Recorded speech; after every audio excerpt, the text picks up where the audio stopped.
What are the complications of illegal abortions?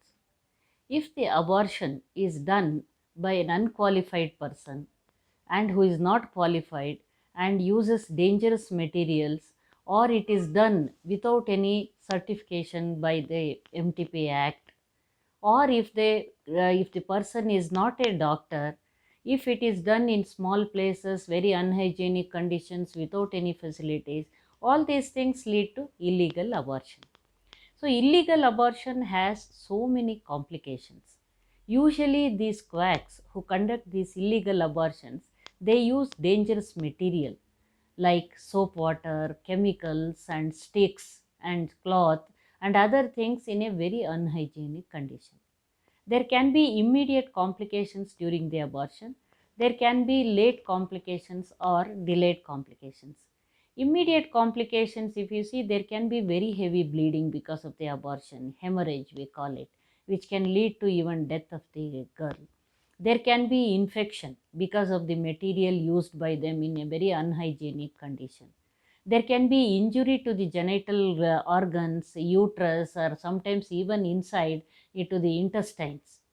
So this leads to very dangerous conditions and emergency conditions. So many girls are brought to the hospital in an emergency because of these illegal abortions.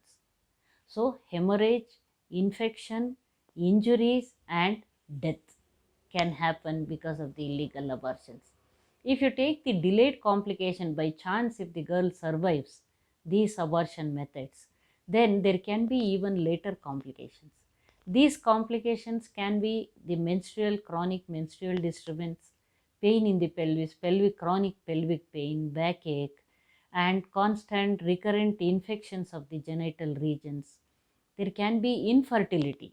Later, it can also lead to closure of the infection and closure of the tubes, infection of the uterus, which can lead to infertility. They are unable to bear the children.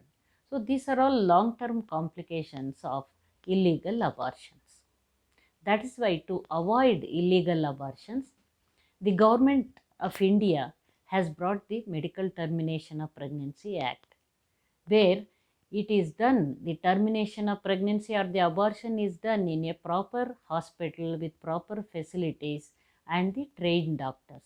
So, it is very important to know that there is Medical Termination of Pregnancy Act, under which a proper abortion can be conducted to save the life of the girl.